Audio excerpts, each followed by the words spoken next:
When you go hiking or backcountry camping, there's a lot of different dangers that you need to be prepared for, whether it's the terrain of the area that you're in, the weather, the animals, even your personal fitness level and your health come into play. But what happened to this father and daughter on a backcountry trip through the Great Smoky Mountains? Absolutely nothing could have prepared them for what they experienced.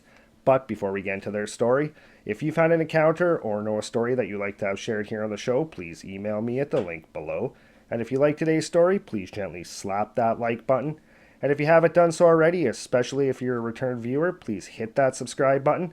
And while you're at it, King Leonidas Spartan kick that notification bell so you don't miss out on any future content.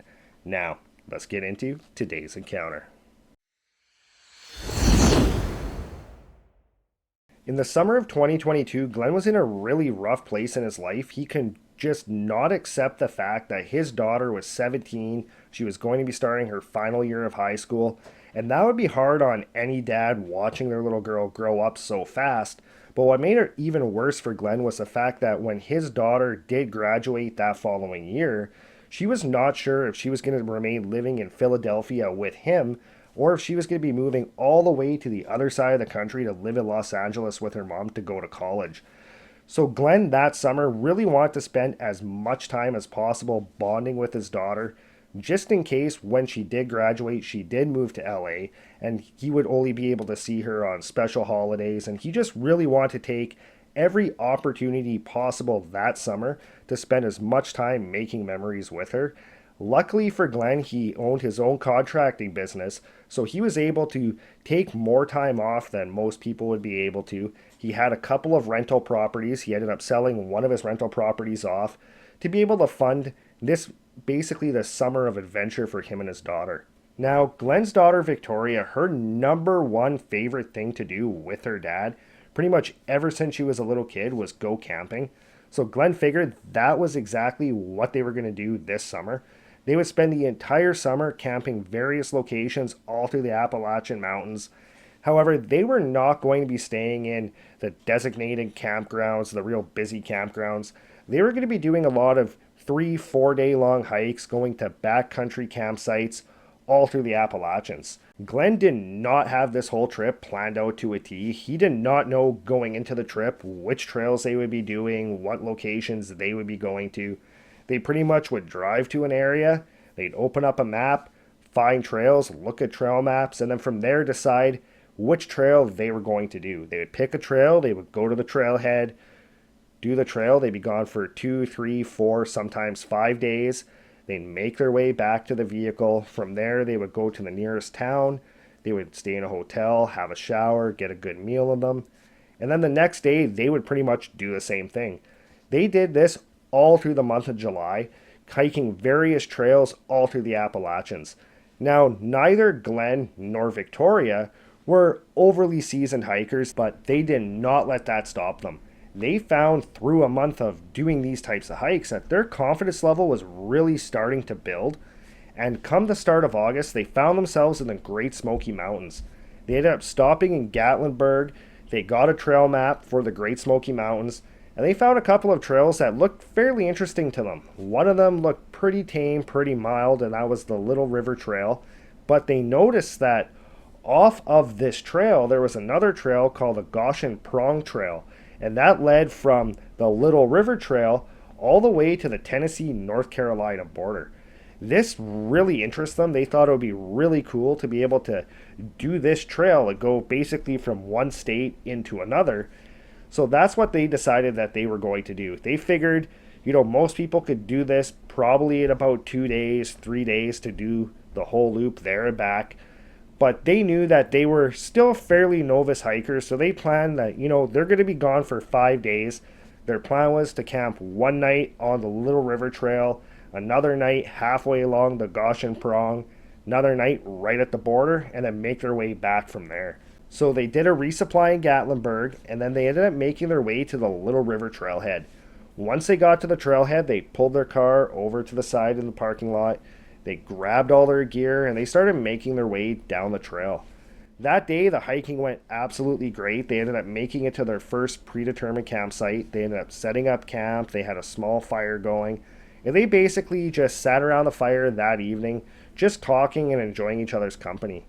The next morning, they got up, they had some food, they packed all their gear back up, and then they started making their way towards the Gosh and Prong Trail.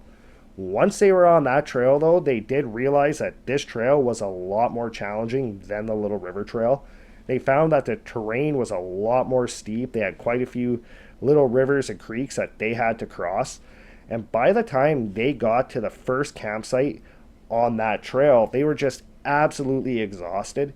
So they pretty much just set up camp, had some food, and then they called it an early night and went off to bed. The next morning they woke up, and just like the day before, they had something to eat, they packed up camp, and then they continued off down the trail. That afternoon they were a couple of miles away from where the trail intersects at the Tennessee-North Carolina border, and there was a part of the trail that was fairly steep, and it kind of went down this hill, and then it made a sharp turn to the right. And Glenn was up in front of Victoria by about 40 yards, and when he went around the corner, Victoria completely lost sight of her dad. She could not see him at all through the bush. So she continued making her way towards where the trail turned to the right, when all of a sudden she heard something behind her that sounded like a snapping stick, like somebody had just stepped on a stick right on the trail. So she quickly turned around, expecting to see, another hiker coming up behind them because they were moving pretty slow. But when she turned and looked, she just caught a glimpse of somebody or something going into the trees. She did not get a good look at this person or this thing that went into the trees, but it just really gave her a very weird feeling because she figured if this was a hiker coming up behind me, this person would not just run off the trail, not in terrain like this. So it was really kind of messing with her mind, and she found herself starting to pick the pace up towards that corner. When she got to the corner, she made her way around it. She saw her dad just up ahead. She called out to him. Glenn immediately stopped. She ran up. She told him exactly what had happened, that she had heard that twig snap, that she turned around and saw something going off into the trees. And Glenn's first thought was, if she just got a real quick look at whatever or whoever this was going into the bush, then it was most likely just an animal. And he told her, this is most likely just an animal. I have my sidearm with me. It's absolutely nothing to worry about at all. We're completely fine. Then the two of them, they continued making their way towards that third campsite. When they got to that third campsite, they set up camp just like the other two nights. They had some food. But Victoria was really feeling uneasy. She had this, not so much a feeling of dread, but just a real uneasy feeling like something wasn't right and that they should really just turn around and try to make it back to that second campsite so that they would be a little bit closer to the end of the trail back towards their vehicle. She did end up telling Glenn exactly how she was feeling, but because it was so late in the day already, Glenn knew if they turned around to go back to that second campsite, that they would be doing part of this trail in the dark, and neither of them had the hiking experience to be doing this type of terrain in the dark. So at that point in time, he decided he was just going to try calming his daughter down even more by reassuring her that it was just an animal and that he did have his sidearm and that everything was going to be okay. After reassuring her the second time that it was just an animal, he had his sidearm, Victoria found herself starting to unwind a little bit, found herself starting to get a little bit more at ease. So as the evening progressed, as they're sitting by the fire, both of them really were starting to feel a lot more relaxed than they had been for the last few hours. At one point, right before they were about to call it a night, it was still a little bit light out. They could still see into the bush a little ways. Victoria had to get up and move away from the camp just into the bush to go relieve herself. As she made her way into the bush, she only went in about 5-10 yards. She did her business, she turned around, and as she was coming back out, she caught out of the corner of her eye some movement by this one tree. So her attention quickly turned to this tree and where this movement was, and she saw this man's face with long hair, a big unkempt beard, peeking around from this tree looking right at her. She immediately screamed because there's this man looking at her from behind a tree. She has no idea how long he's been watching her. She has no idea if he was watching her use the washroom in the bush. So she just screamed out, And immediately Glenn heard his daughter scream. He jumped up, he drew his pistol, and ran in the direction of Victoria. When he got to his daughter, she was lying on the ground, kind of curled in a fetal position, crying. She was just completely breaking down. Glenn had no idea what was going on. He was asking Victoria what was wrong. She couldn't even get words out to him, so he just had no idea how to react in the situation.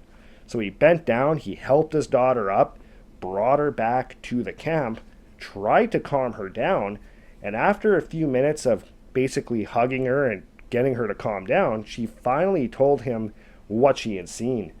This immediately enraged Glenn that there was some man watching his teenage daughter use the washroom in the woods. He told his daughter to stay at the tent, and he went into the bush and did a patrol around the entire campsite looking for any sign of this guy whatsoever.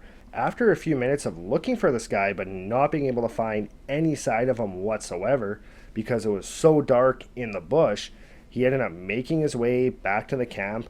He told Victoria to climb into the tent and that he was going to stay up for the entire night just in case whoever this was, if they were dangerous and they came back, that she would be safe.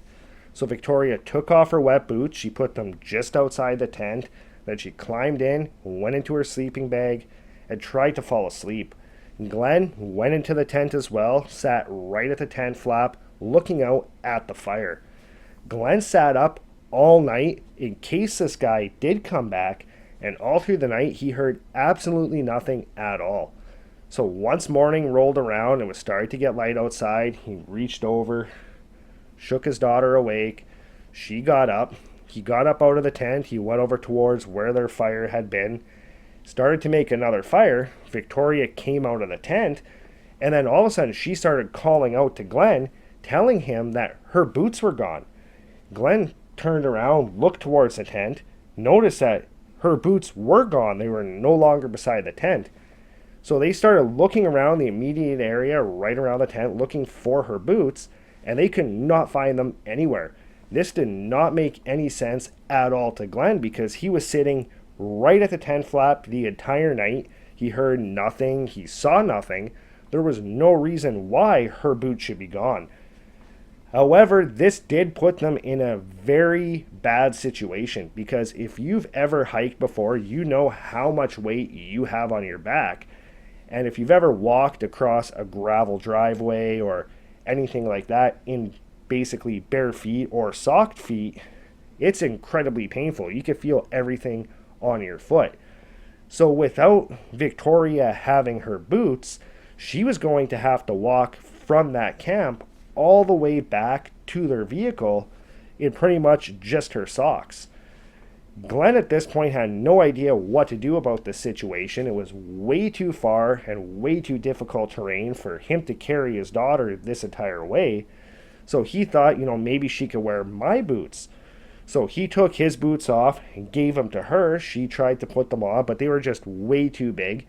And that put her in danger of rolling or twisting her ankle. So this left them with really one of three options. Option one would be for Victoria to wear Glenn's boots, which were way too big and risk rolling or twisting or breaking her ankle. Option two was to basically for her to put on every single pair of socks that they had between the two of them, just to cushion the soles of her feet and make the walk from that camp back to the vehicle. And option three was for her to remain at the tent while Glenn went on foot back to the vehicle, into Gatlinburg, and back with a new pair of boots. Glenn in no way, shape, or form was going for that option, and they ended up going with the option of Victoria basically putting on every single pair of socks that they had between the two of them. So once she was done basically layering all these socks, Glenn took her bag, his bag, and they started making their way back towards the vehicle. However, they were making incredibly slow progress on their way there when she had her boots, so they were going at an even slower pace now that she was walking in basically just socked feet. Every single step she took, she could feel everything on her foot. So that day, by the time it was starting to get dark, they had not even made it to that campsite where they had spent that second night. They ended up having to set up camp right on the trail. They weren't even sure how far away from that second campsite they were, but they really had no option. They could not continue on in the dark. So they had set up a camp, and again, that night, Glenn forced himself to stay awake while Victoria was sleeping in the tent. That night, same thing as the night before, he didn't hear or didn't see anything at all. The next morning, Glenn was feeling incredibly exhausted. He was just so fatigued. He had now been up for 2 days straight. Plus, he was doing this really physical hike, especially considering the fact he was carrying his pack plus his daughter's pack, and just never mind the stress of this whole situation. So when Victoria woke up, she got out of the tent. Glenn was kind of sitting on the ground right outside the tent. He was just absolutely exhausted. She could tell by the look on her dad's face that he did not have a whole lot more in him without some rest. So she told her dad, "Dad, why don't you go in the tent, lie down for a couple of hours, get some sleep. It's now light out.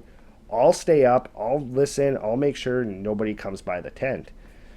Glenn did not really want to do that, but he knew that he definitely needed some rest because he would not have the energy to even really make it another half a mile before he would collapse. So very reluctantly, he agreed that he would go and he would take a little bit of a sleep, but under the condition that his daughter would hold on to his sidearm and that she would not hesitate to use it if she needed to.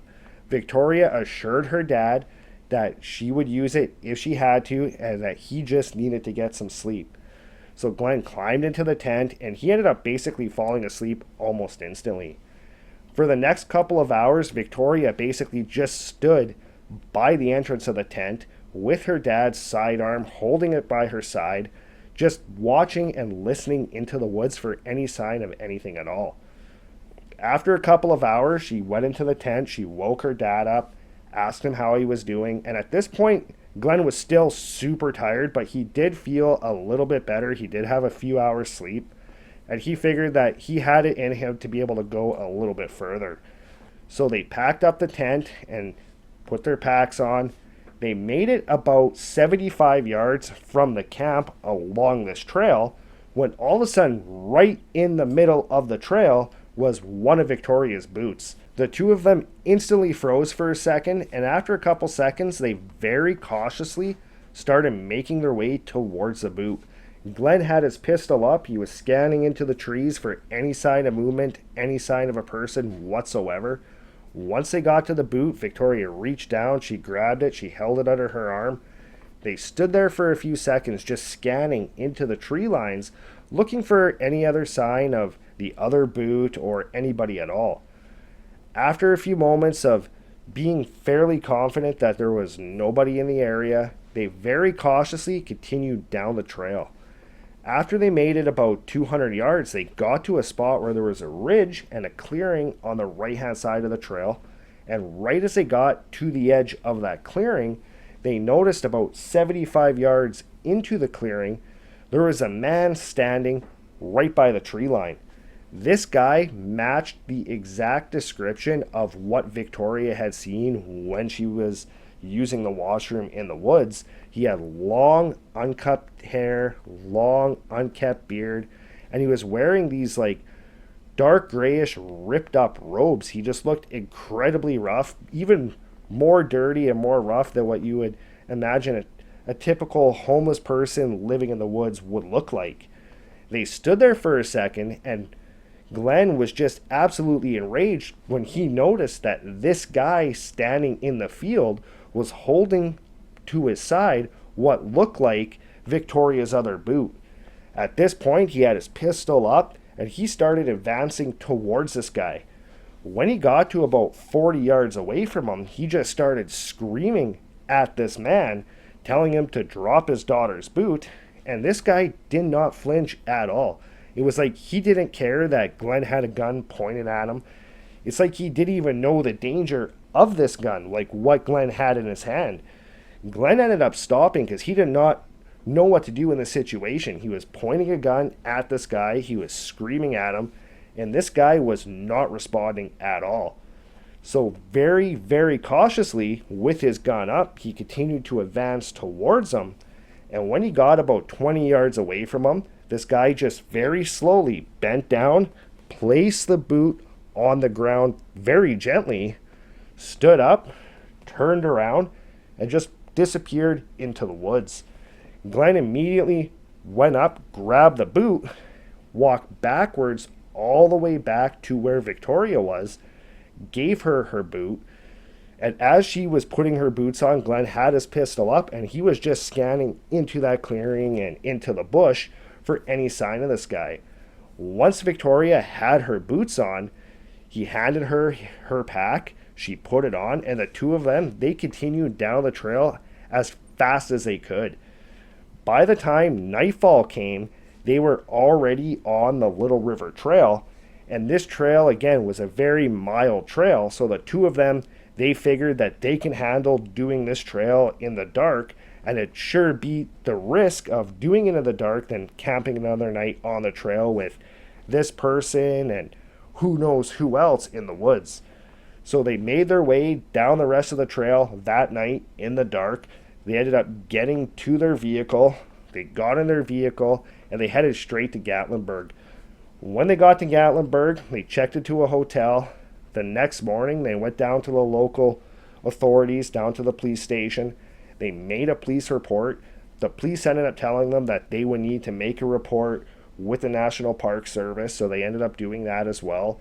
But nothing ever really ended up coming from those reports. They never heard anything back from either the local police or from the National Park Service. Both Glenn and Victoria have no idea what to make of this experience. They have no idea who this person was, why they took her boots, why they were following them, or why they even gave them back. But they both do have a very strong feeling that this person was incredibly dangerous, and they're just incredibly thankful that things played out the way that they did. And one reason Glenn thinks that things played out the way that they did was because of the fact that they did try to keep a fairly calm demeanor. They tried to keep moving, they stayed alert, and he did have that sidearm with him. Well, that's it for today's encounter. I'd really love to know your guys' thoughts on this one because I'm really not too sure what to make of it. I've heard a lot of different feral people stories where these people are incredibly aggressive. I've also heard other stories where there's just fleeting images of them moving through the trees. But then there's always those reports of unexplained murders and unsolved murders that a lot of people attribute to these people, these feral people living in the wilds of national parks, in the wilds of the Appalachians. So I'd really like to know your thoughts. So if you could leave a comment in the comment below, letting me know that would be absolutely amazing. And as always, thanks for joining us. And if you haven't done so already, hit that subscribe button, and I'll see you next time.